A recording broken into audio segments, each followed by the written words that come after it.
섬한 사마리아 사람의 비유는 누가복음에 나오는 비유 중 가장 잘 알려진 이야기입니다.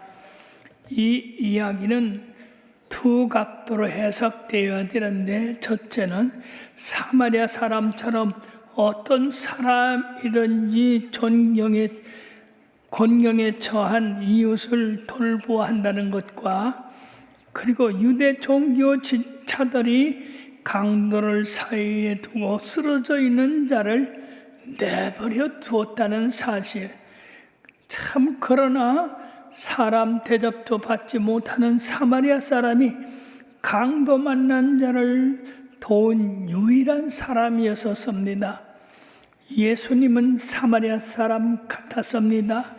그도 도외시대한 존재로서 죽어가는 사람을 찾아 구원하려는 사람이었습니다. 기존 종교 체계는 정면으로 주님을 배척하였습니다마는 예수님께서는 그를 필요로 하는 사람을 찾아 가셔서 구원해 주셨습니다. 마가복음 2장 17절에도 바로 건강한 자에게는 의논이 쓸데없고 병든 자에게 쓸데있는 것처럼 나는 죄인을 부르러 왔다고 그렇게 말씀하셨고, 또 마가복음 10장 45절에 내가 온 것은 섬김을 받으려 함이 아니요 도리어 섬기려 하고 내 목숨을 대속물로 주려 함이라고 그렇게 말씀하셨습니다. 아무리 살펴봐도 우리 예수님이야말로 진정한 사마리아 사람이라고 하는 겁니다. 자, 어떤 율법사가 주님 앞에 나와서 선생님 무엇을 해 영생을 얻으리까? 라고 질문했습니다. 그 율법사는 예수님을 시험하라고 왔어요. 또한 자기를 낮게 좋게 보이려고 주님 앞에 와서 그런 질문했습니다. 이에 대해 예수님께서는 신명기 6장 5절과 레위기 19장 18절 말씀을 인용하여 정확하게 대답했습니다. 이 계명을 잘 지키면 영생을 얻을 것이라고 확실한 대답을 해 주셨습니다. 내 마음을 다하고 목숨을 다하며 힘을 다하고 네 뜻을 다하여 주 너희 하나님을 사랑하고 또한 네 이웃을 네 자신같이 사랑하라. 그랬을 때에 이 율법사는 그 말씀을 듣고 저는 도무지 율법대로 살 수가 없습니다. 율법이 나를 구원할 수가 없습니다. 그러므로 주여 영생을 얻는데 도움이 필요합니다. 도와주시옵소서. 그렇게 하는 것이 이 율법사의 당연한 일이었을 텐데, 주님께서 말씀하신 그 말씀에 대해서 더 자기를 나타내 보이려고 그러면 내 이웃이 누구이니까? 이런 질문을 함으로써 자신에게 대한 그 일을 다른 곳으로 옮겨보려고 하였습니다. 그에 대해서 예수님은 착한 사마리아 사람에 대한 예를 말씀하셨습니다. 어떤 사람이 예루살렘에서 여리고로 내려가다가 강도를 만나 거반 죽게 맞고 모든 가진 것을 빼앗겨서 죽게 된 것을 내버려 두었을 때에 거기 마침 제사장 한 사람이 가다가 그것을 보고 그냥 갔습니다. 제사장이 뭐하는 사람입니까? 하나님과 사람 사이에 중개 역할을 하는 직분입니다. 불쌍한 사람 돕고 가난한 병든 사람 구원하는 것이 이 제사장의 일인데 모른 척하고 지나갔습니다. 그 후에 레위인이 갔는데 이 레위인도 맞두고 잘못하면 큰일 나겠다 지나갔습니다. 사랑 여러분, 이것은 우리들에게 영적인 한 교훈을 말씀해 주고 있는데, 예루살렘은 믿는 도성입니다. 여리고는 이방 세계입니다. 즉 믿는 사람들이 세상으로 향하여 가다가는 강도 만나기 십상이다, 그겁니다. 그래, 믿음을 굳게 해서 하나님의 도성에 머물도록 하시길 바랍니다. 사마리아 사람은 결과적으로 유대 조상들과 이방인의 피가 섞인 혼혈 족속이기 때문에 유대인들에게는 멸시를 당했습니다. 천대를 받았습니다. 이런 상황에 있는 사마리아 사람이 거의 죽게 된 사람을 도와서 상처를 싸매주고 자기 말에 태워서 여관으로 데려가고 거기서 그의 치료비를 지불했다고 하는 이 사실은 참으로 아이러니하기 짝이 없습니다. 예수님이 이 율법사에게 질문합니다. 내 생각에는 이 세 사람 중에 누가 강도 만난 사람의 이웃이 되겠느냐? 자비를 베푼 자니이다. 너도 가서 이와 같이 행하라. 참으로 사랑해요. 여러분, 이거는 율법사에게만 하신 것이 아니라 우리 모두에게 강도 만난 사람, 참으로 도울 길이 없는 사람들, 동정이 필요한 사람들에게 선을 행하라고 이렇게 한겁니다. 예수님께서는 강도 만난 이 세상에 불쌍한 사람들을 구원하려고 세상에 오셨어요. 그들을 죽게 내버려 두지 아니하고 그들 속에 뛰어들어가서 그들을 구원했습니다. 한 번은 18해 동안이나 손이 말라가지고 고통을 당하는 여인을 보고 일어서라. 그래서 예수님의 이름으로 손을 뻗어라. 세상에 18년 동안 오므랐던 손이 펴져서 건전하게 됐으니 그 사람이 얼마나 행복했겠습니까? 그런데도 거기 이 바리새인들, 서기관들이 주일 안식일에 병 고쳤다고 평상시 그 사람을 고쳐주려고 한 번도 하지 않은 사람들이 예수님이 아브라함의 딸이 18년 동안 고통당하는 것에서 풀어주는 것이 이것이 선한 것이 아니야 라고 말씀하시므로 그들의 잘못을 막았습니다. 그뿐이 아닙니다. 그 당시에 왜 이렇게 나병 환자들이 많습니까? 10명이 떼지어 와서 예수님 고쳐달라고 그랬을 때 제사장한테 가서 보여라. 그래 그들이 제사장한테 가는 동안에 다 났어요. 이런 신비한 일이 됐습니까? 그대가 9명은 말이에요. 다 제 집으로, 제 가족으로, 제 일터로 쫓아나갔지만 단 한 사람, 사마리아 사람만이 예수님 앞에 나와서 엎드려 절하며 예수님, 주님 말씀대로 제사장에 가다가 우리 문둥병이 깨끗이 나았나이다. 감사합니다. 이 은혜로 제가 아프리까. 그때 예수님께서 그 아홉은 어디 있느냐? 아홉이 다 고침받지 않았느냐? 근데 왜 하필 사마리아 사람 너만이 와서 감사하느냐? 그로 사랑하는 여러분, 우리가 주님 앞에 범사에 감사하는 것이 얼마나 중요한지 깨달으시길 바랍니다. 뿐만 아니라 어린아이가 어려서부터 물과 불만 보면 뛰어들어서 죽으려고 그래요. 다 죽으려고 그러고 물에 빠져 죽으려고 그래요. 근데 그 부모 마음이 얼마나 아프겠습니까? 그래 예수님 앞에 와서 할 수만 있거든 좀 고쳐주세요 그랬더니 예수님께서 유명한 말씀하셨습니다. 할 수 있거든 무슨 년이야. 믿는 자에게는 능치 못한 일이 없느니라. 그러시고 그 아이에게 들어있는 귀먹고 벙어리된 귀신을 향하여 벙어리되고 귀먹은 귀신아 내가 네게 명하노니 그 아이에서 나오고 다시는 들어가지 마라. 귀신이 말이 얼마나 악한지 나가도 그냥 나가면 좋은데 이 아이를 거꾸로 들이고 거품을 내고 그래서 사람들이 죽었다 그랬으나 예수님께서 그 아이 손을 붙들고 일으켜 세우며 그 아이를 살렸습니다.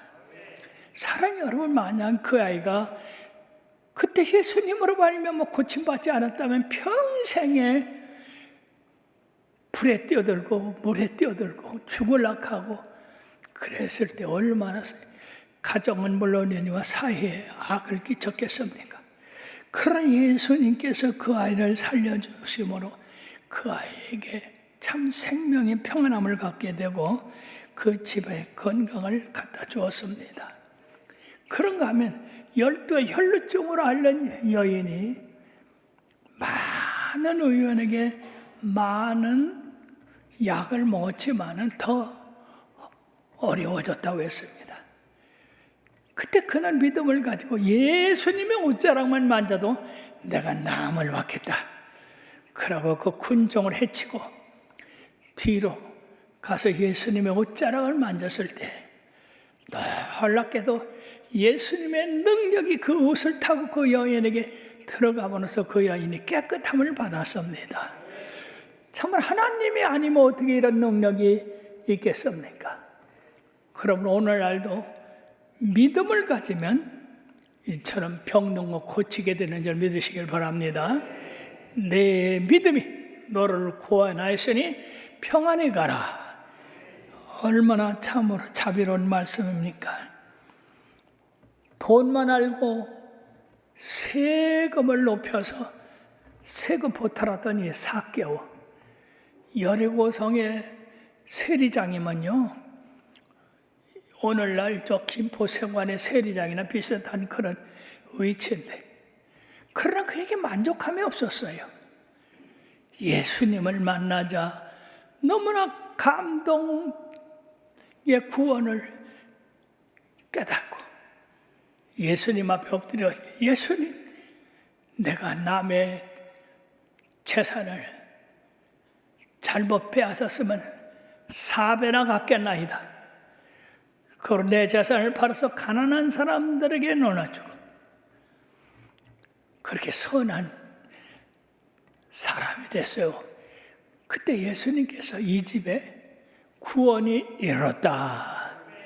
나는 바로 이처럼 구원을 잃어버린 사람을 찾아 구원시키러 오셨다고 말씀을 했어요.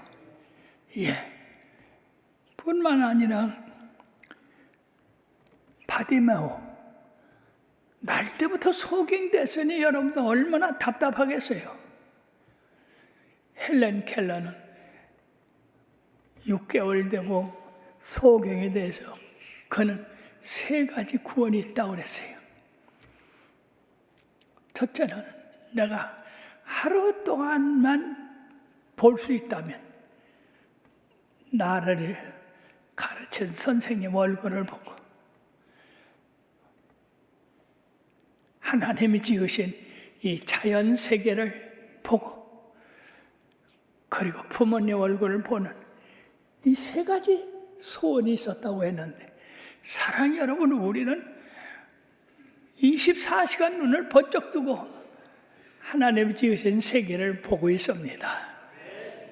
하나님 지으신 세계 보고도 감격하고 감사는 여러분들 돼야 될 줄 믿습니다. 주님의 높고 위대하심을 내 영혼이 찬양하네.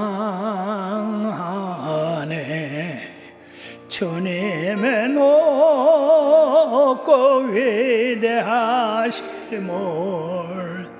내 영혼이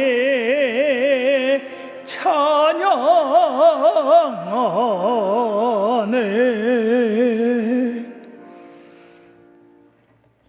사랑하는 여러분, 세상에서 제일 무서운 게 뭡니까? 죽는 거요. 우리 예수님이 부활이요 생명인 것을 나타내기 위해서 회당장 야로의 딸 12살 베개를 죽은 자 가운데서 살리셨고, 나이성 과부의 아들 청년을 그 행여 나가는 거기에서 청년아 일어나라, 명령하심으로 그 청년을 살아서 그 가정에 평안을 가져오게 했고, 그런가 하면 나사로는 죽은 지 나흘이나 돼서 썩은 냄새나는 그 나사로의 무덤을 열게 하고, 나사로야 나오라! 세상에 그 명령 한마디에 배로 동인 채로 나사로가 무덤에서 뛰어나왔어요. 그러면서 주님께서 말씀하셨습니다.